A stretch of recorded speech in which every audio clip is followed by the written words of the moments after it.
Oi, gente, aqui é a professora Rita Vieira e hoje eu vim aqui para a gente conversar sobre a nossa aula 2 de História Geral, tá? Lembra que na aula passada, que foi a nossa aula 1, a gente falou sobre a primeira grande civilização da Antiguidade Ocidental, que foi a Grécia. Hoje, dando continuidade aos nossos estudos sobre a Antiguidade Ocidental, nós vamos falar sobre Roma Antiga, tá? Eu quero lembrar a vocês que Roma foi o maior império da história da ocidentalidade.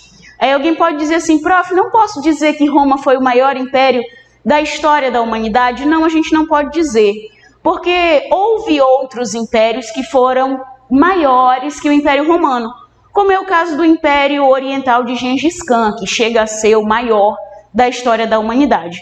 Mas no Ocidente, que é esse lado do mundo em que a gente vive, o Império Romano foi o maior, tá? Então a gente diz que o Império Romano foi o maior império da história do Ocidente e deixou pra gente muitos legados, certo? O principal deles é esse nosso falar. O latim influenciou a criação de diversas línguas, inclusive o português de Portugal e o português brasileiro, falado por nós aqui no Brasil. É importante lembrar também que o português brasileiro, gente, ele sofre influência tanto das línguas, dos troncos linguísticos africanos, como dos troncos linguísticos tupi-guarani, que são de origem indígena, nativa, tá? Dos povos originários dessa terra.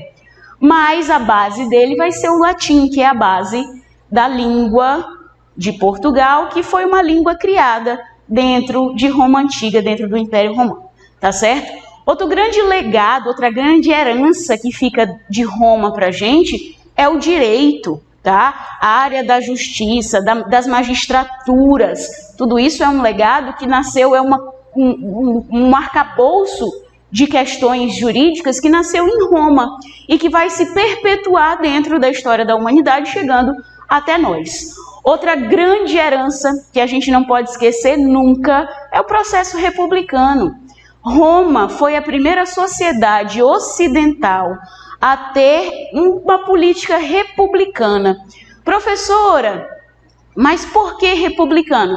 Porque eu tenho como órgão máximo o Senado, tá? E eu tenho ampliação do direito de cidadania, do conceito de cidadania, a vários grupos sociais, exceto para os escravos, tá bom? Então, nós vamos ter a primeira república ocidental em Roma também. Então, como heranças de Roma Antiga, nós temos hoje nas nossas sociedades o latim, as línguas que descendem do latim, certo? Temos o direito romano que chegou até os dias atuais. E temos também o modelo político republicano. Lembrando que o nosso país é uma república, tá? Então, muita atenção.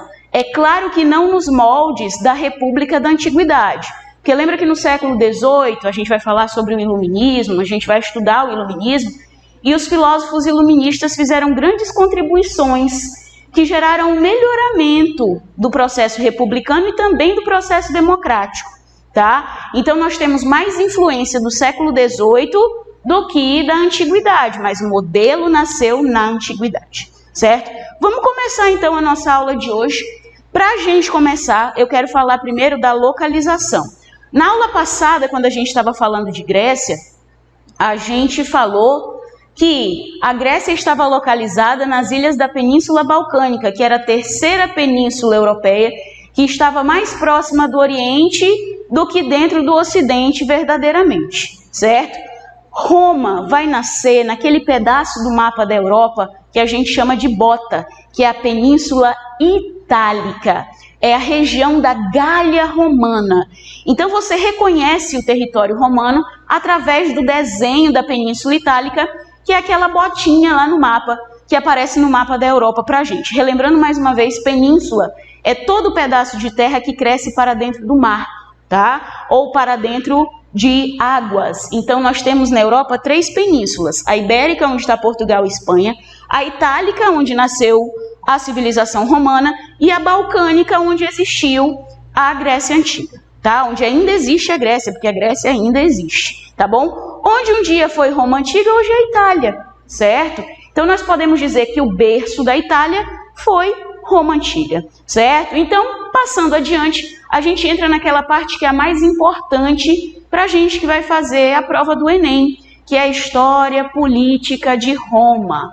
Quero lembrar vocês que Roma tem 3 grandes períodos políticos. A monarquia ou realeza, que é a primeira organização social simplista, certo?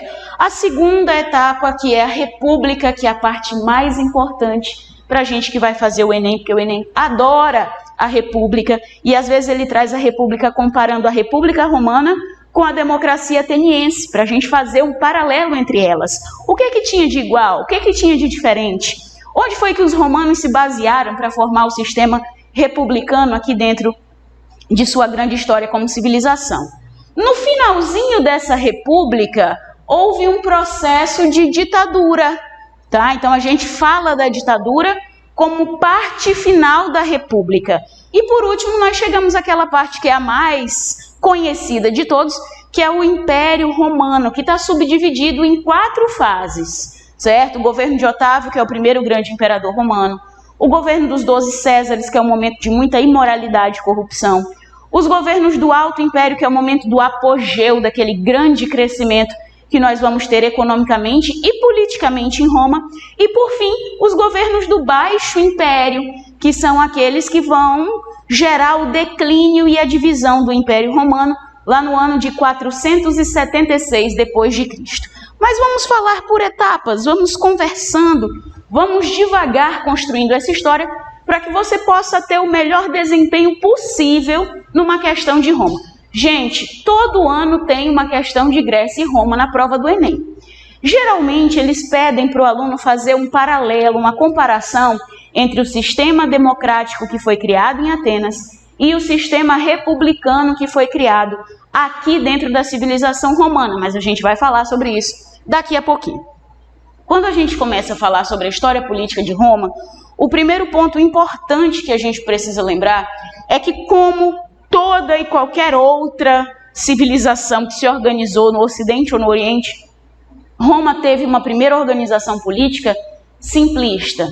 Inicialmente eram cidades-estados independentes que em pouco tempo resolveram centralizar o poder e formar o que nós conhecemos como o período da monarquia ou realeza, onde existia um rei que comandava e organizava todas essas cidades-estados com poder centralizado em suas mãos. Mas esse rei, mesmo sendo um homem rico, poderoso, e tendo o título de nobreza, porque ele fazia parte da classe dos patrícios, ele tinha seu poder controlado por um senado. Esse senado, lá no ano de 509 a.C., acabou promovendo um golpe que derrubou o último rei, que foi Tarquínio o Soberbo, e ainda pôs fim ao período da monarquia ou realeza, iniciando o período republicano. Tá? Muito dificilmente o período da monarquia ou realeza aparece na prova.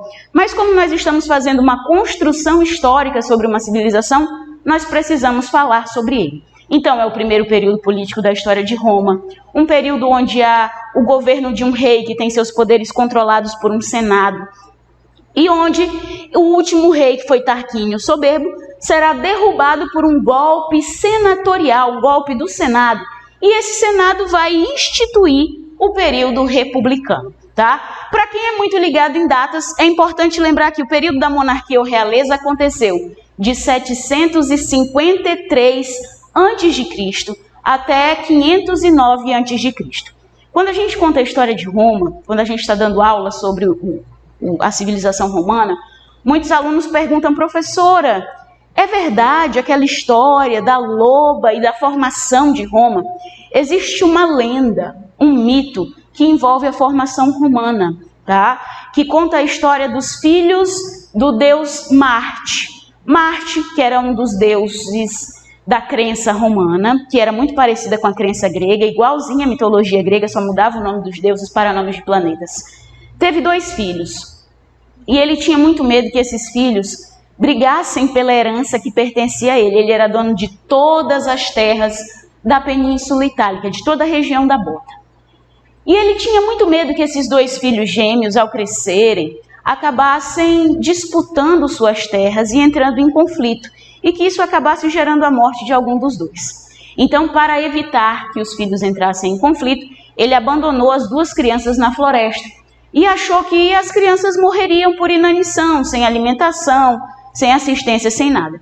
Ele não contava que as duas crianças iam ser encontradas por uma loba, amamentadas por essa loba e criadas por ela até os 11 anos de idade, quando as crianças foram encontradas e trazidas de volta para a convivência em sociedade.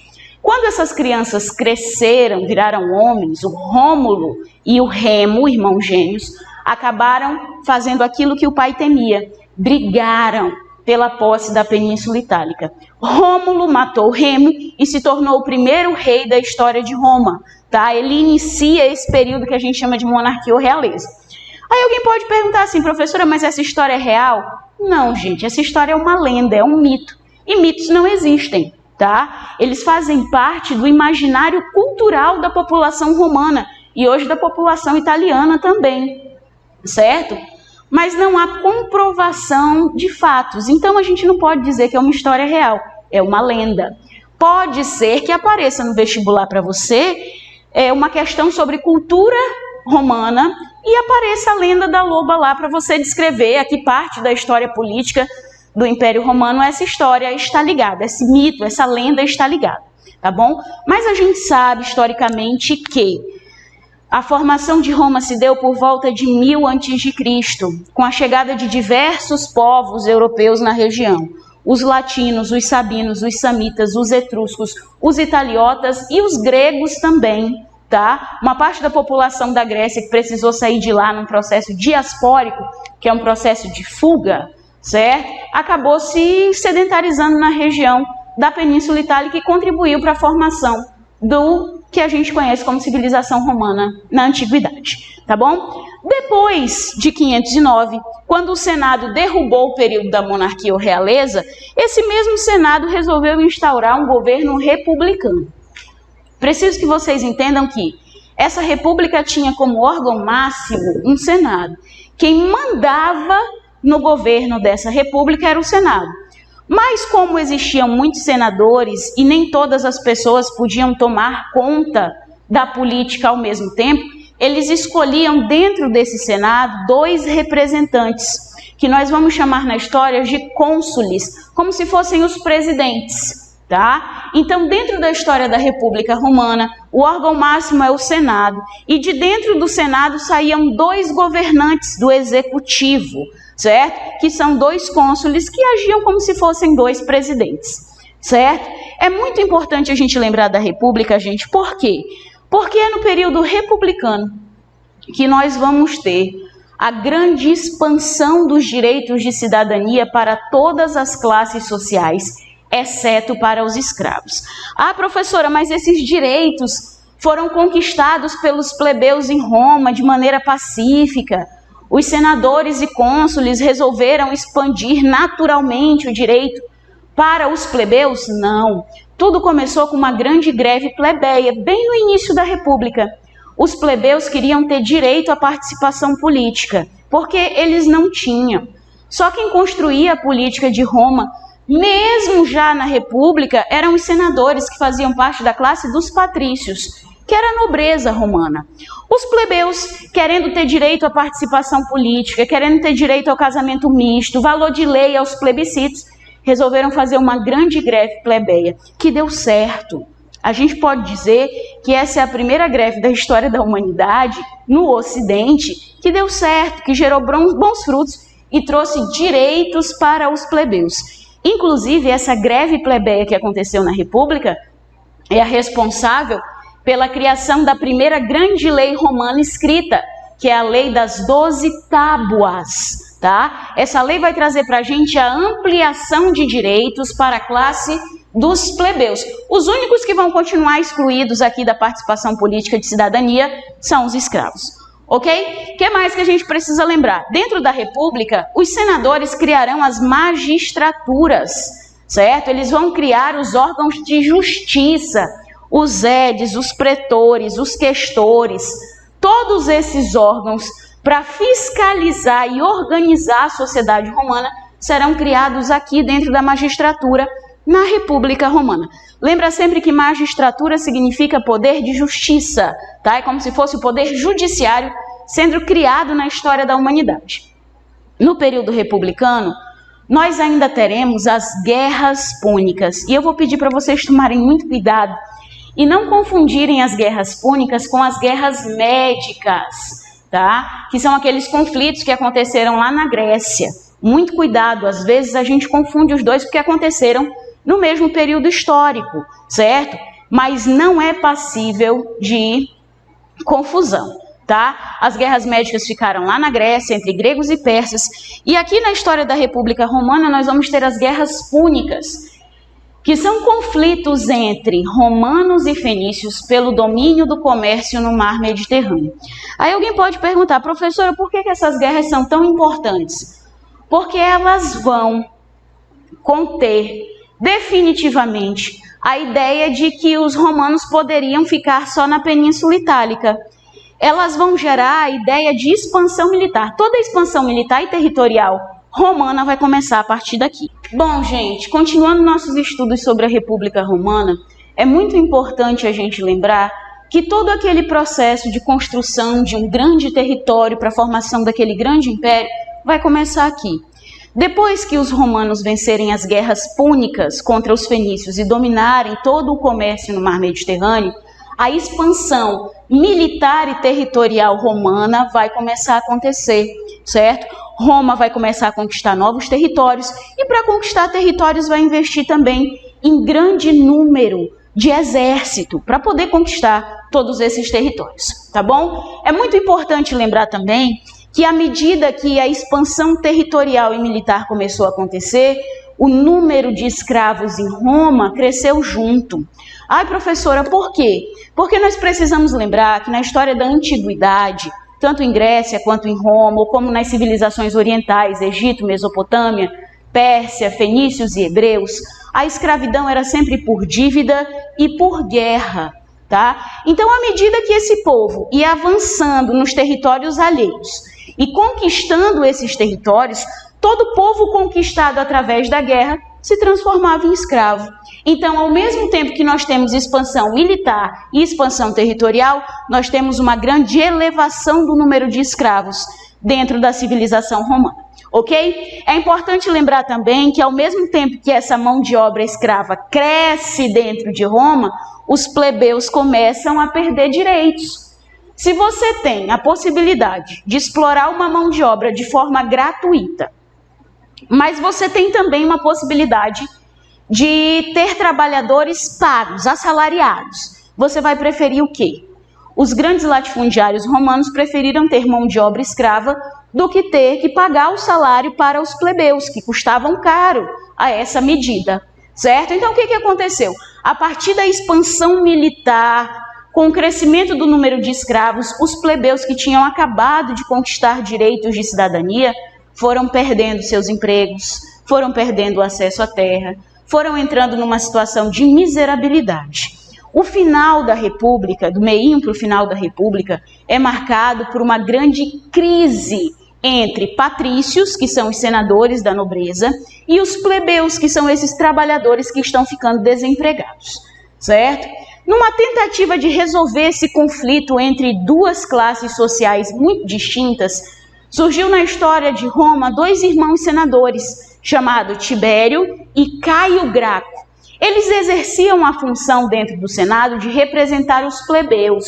Mesmo sendo patrícios, os plebeus tinham representação dentro desse Senado. E esses dois irmãos eram o que nós chamamos na história de tribunos da plebe, representantes dos plebeus dentro do Senado patrício, tá? Eles não eram plebeus, eles eram patrícios, mas eles representavam os interesses da plebe dentro do Senado após a criação da Lei das 12 Tábuas. Esses dois irmãos, para acabar com essa grande crise, esse grande conflito entre patrícios e plebeus, sugeriram uma tentativa de reforma agrária. Pegar todas aquelas terras que eram improdutivas em Roma, dividir igualmente entre as pessoas que estavam desempregadas e oferecer um pedaço de terra para cada plebeu desempregado, para que eles tivessem acesso à terra, melhores condições de vida, pudessem se sustentar e tudo mais. É claro que para os patrícios essa proposta parecia inaceitável, tá? E ela realmente não aconteceu. os senadores romanos assassinaram Tibério e Caio Graco após eles tentarem fazer essa proposta de reforma agrária, tá bom? A gente pode dizer, gente, que na história da humanidade, principalmente do Ocidente, a reforma agrária só vai acontecer e ser efetivada dentro da história dos Estados Unidos, no final da Guerra de Secessão, quando o próprio governo norte-americano, para reinserir a população negra recém-liberta no final da Guerra de Secessão, vai promover uma reforma agrária e entregar um pedaço de terra para cada pessoa, tá? Quero lembrar também, aproveitar esse momento para discutir com vocês uma questão muito importante, que eu tenho certeza que os professores da área de geografia, os tutores de geografia, também discutirão com vocês, que é essa questão da reforma agrária. É muito importante lembrar que a reforma agrária, mesmo quando ela é proposta na nossa sociedade hoje, ela não acontece de forma ilegal, tá? São terras que estão em situação de abandono, são terras que são improdutivas, que serão divididas igualmente entre pessoas que ainda não têm acesso à terra, certo?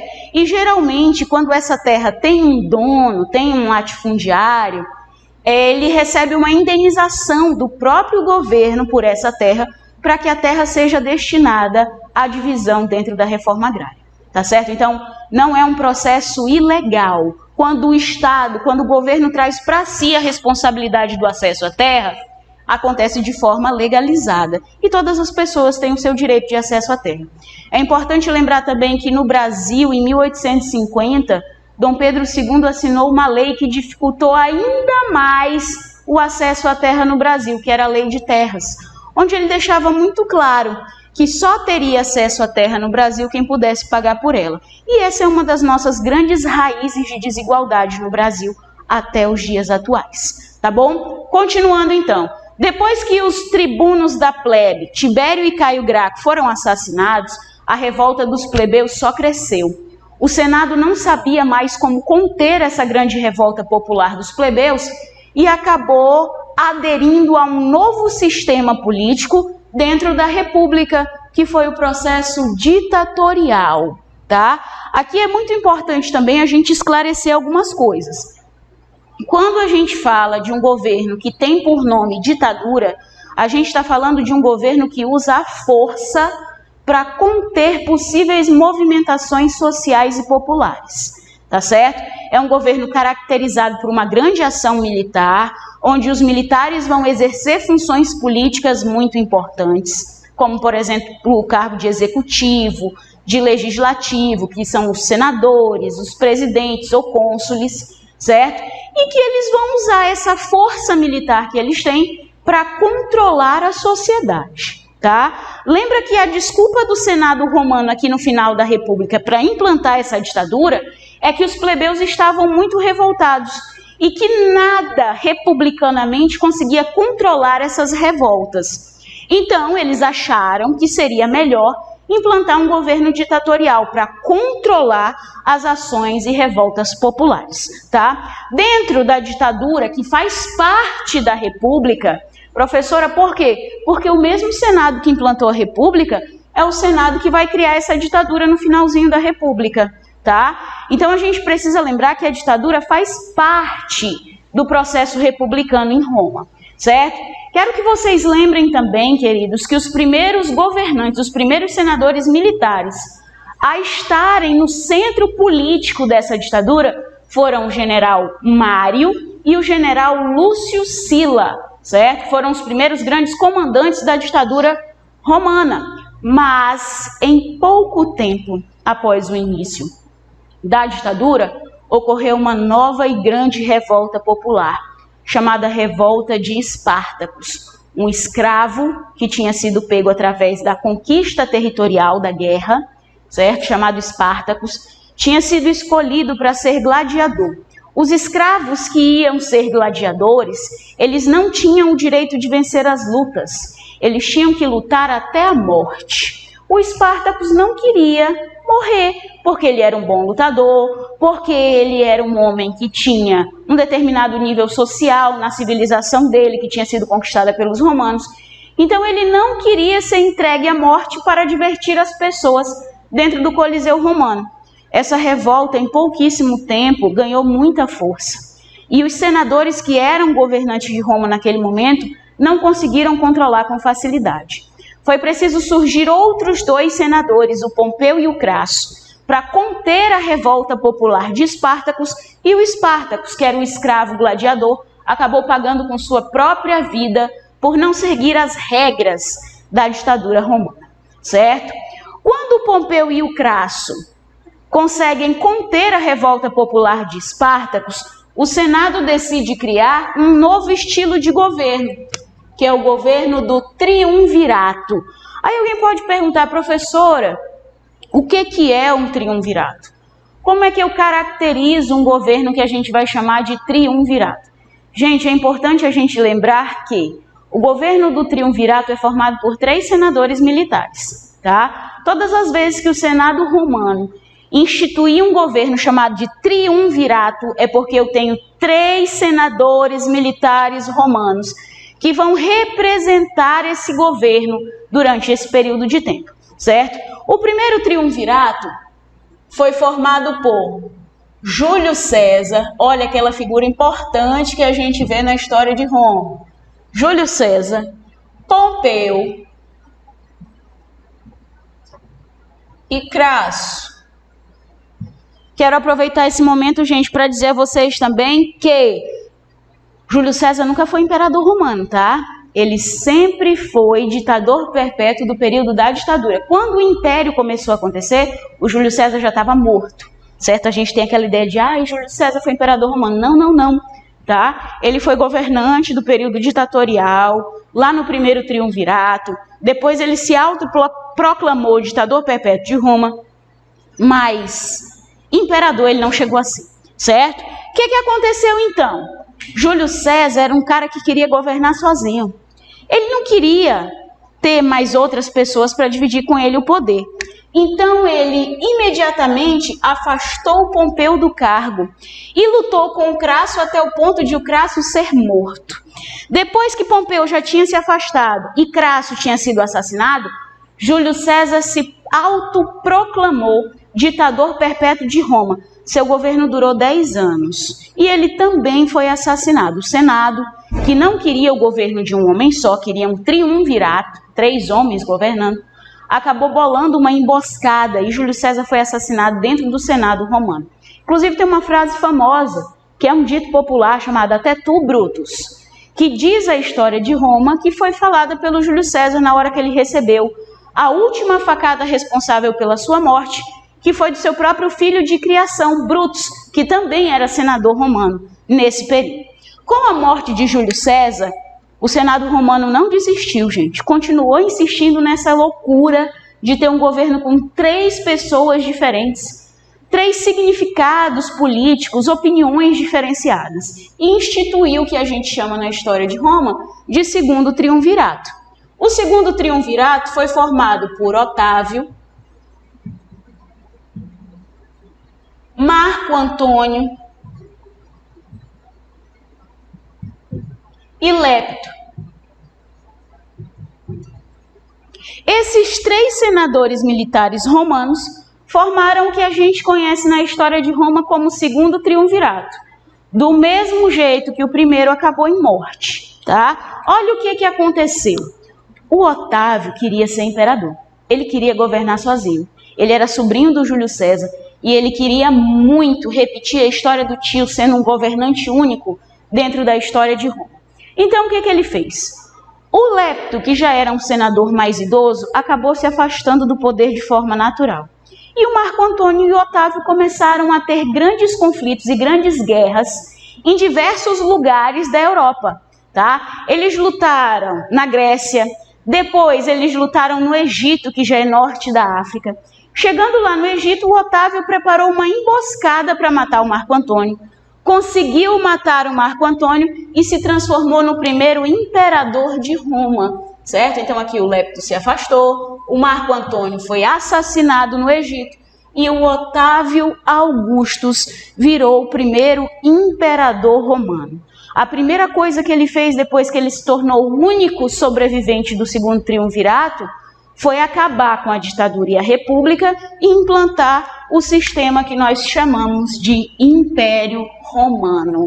tá? Lembra, inclusive, que o primeiro governo é o governo de Otávio Augustus, que é esse cara que acabou com a ditadura através do assassinato de seus colegas de governo, tá bom? O Otávio, gente, vai promover uma política famosíssima, que é praticada no mundo até hoje, chamada de política de pão e circo, quando a população recebe alimentação e divertimento de forma gratuita para não interferir nas questões políticas, para não palpitar ou não se sentir insatisfeita com as questões políticas.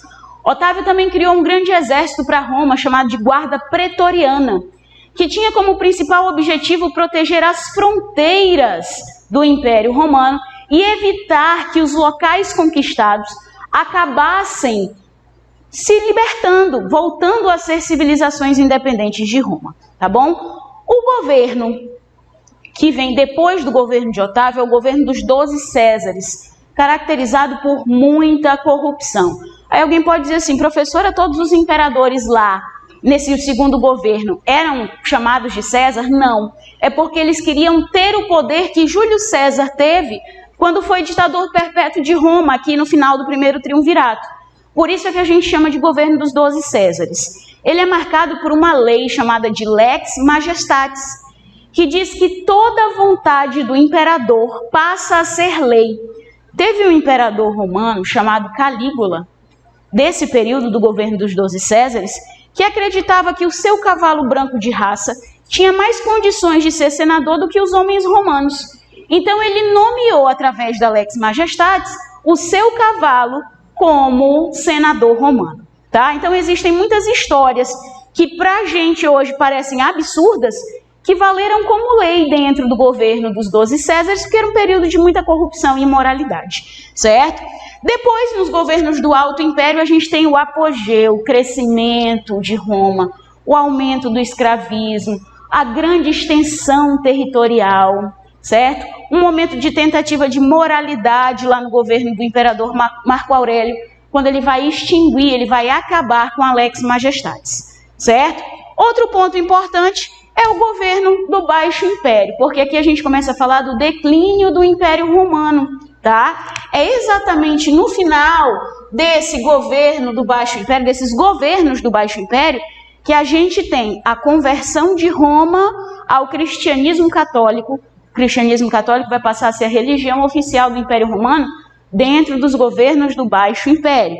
E teremos também a divisão do Império lá no ano de 476 depois de Cristo, tá? Lá no ano de 476 depois de Cristo, por causa do declínio econômico e da grande extensão territorial do Império Romano, a gente vai ter a divisão em Roma do Ocidente e Roma do Oriente, certo? Mas quando a gente fala de Roma, não dá só para a gente falar de política. A gente tem que lembrar de outras questões, como, por exemplo, a questão econômica. O modo de produção escravista clássico, que era a economia da Grécia, vai ser também a economia de Roma, gente. Só que com uma diferença. Lá na Grécia, a gente tinha o processo de particularismo econômico, onde o Estado, onde o governo não se intrometia na economia de forma alguma. Aqui é o contrário. Em Roma, o Estado é absolutamente controlador. Ele, inclusive, é o dono dos escravos. E quem tem propriedades privadas pede escravos emprestados para o governo, para o Estado, porque o Estado controla todos os setores da economia nessa sociedade, tá bom? Falando em sociedade ainda, quero relembrar a vocês que a sociedade romana é uma sociedade extremamente patriarcal. Somente homens. Se a gente parar para observar a história política de Roma, a gente percebe que somente homens estiveram no poder, governaram e tiveram seus nomes marcados na história, que essa é uma sociedade patriarcal.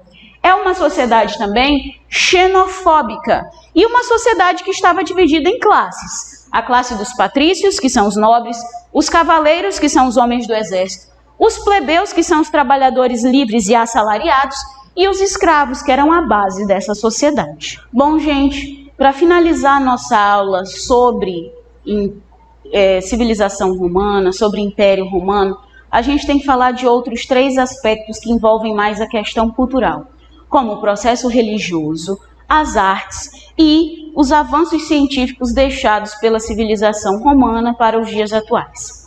Quando a gente fala de religião romana, é muito importante a gente compreender que durante o período da monarquia e realeza, durante o período da república e o início do império, os romanos tinham uma religião que era uma cópia da religião da Grécia. Sabe a mitologia grega que a gente estudou lá na nossa primeira aula? Pois é, os romanos copiaram essa religião para Roma, a mesma religião. A única alteração que eles fizeram foi tirar o nome dos deuses originais da Grécia e colocar no lugar nomes de planetas. Mas a religião era exatamente a mesma, aquela com a existência de deuses, semideuses e titãs, sem perdão de pecados, sem existência de pecado e a crença na imortalidade da alma. Mas dentro do império nasceu uma personagem que a gente considera na história, porque vai mudar a história do Império Romano, que é Jesus Cristo. Jesus Cristo nasceu no governo de Otávio, mas ele não chegou a fundar uma religião. Depois de sua morte e crucificação lá no governo de Tibério, dentro dos governos dos 12 Césares, começou a surgir uma manifestação de fé que seguia as doutrinações deixadas por Jesus Cristo. Eles resolveram criar uma religião para exaltar e se transformarem em seguidores daquele que tinha já falecido, que era Jesus Cristo. O cristianismo nasceu como religião na classe dos escravos romanos, mas com o passar do tempo ele foi tomando tantas pessoas, ele foi agregando tantas outras classes sociais, que no final do Império Romano nós já temos o catolicismo, a religião católica apostólica romana, como a religião oficial do Império Romano, através de uma lei chamada Édito de Tessalônica. Quando a gente fala em questão religiosa, a gente precisa lembrar que existem duas leis importantes no Baixo Império Romano que retomam essa questão da conversão. Primeiro é o Édito de Milão, assinado pelo imperador Constantino, que vai dar liberdade religiosa aos cristãos. Vai começar a barrar toda e qualquer perseguição aos cristãos, que até esse momento eram perseguidos dentro da história do Império Romano. Depois, lá mais para frente, em 412, um imperador chamado Teodósio I vai se converter ao catolicismo e vai fazer com que o catolicismo vire a religião oficial do Império Romano através do Édito de Tessalônica. É importante lembrar que desde seu início, aqui na conversão ao catolicismo e transformação do catolicismo na religião oficial do Império Romano, essa religião já se baseava em 10 mandamentos, 7 sacramentos, a questão do juízo final e da ressurreição, certo? Além de religiosidade, a questão cultural também envolve as artes. Nós não podemos esquecer que os romanos deixam para a gente um legado imenso em termos de desenvolvimento arquitetônico. Quem de nós nunca abriu um livro de história ou a própria internet e viu grandes construções romanas, como a Torre de Pisa, como o Coliseu Romano, tá? Essas construções arquitetônicas vão deixar um estilo único para a arquitetura que vai se perpetuar pelos séculos e chegar até nós. E por fim, no campo das ciências, os romanos também contribuíram muito para o desenvolvimento das ciências humanas, principalmente no campo da política e da justiça. Nós precisamos lembrar que os principais legados da civilização romana para as nossas sociedades atuais são o direito, a política em si, com a criação da república, e o latim, certo? Pessoal, espero que vocês tenham compreendido esse conteúdo. Agradeço a todos a atenção e até a nossa próxima aula. Aí, acabou.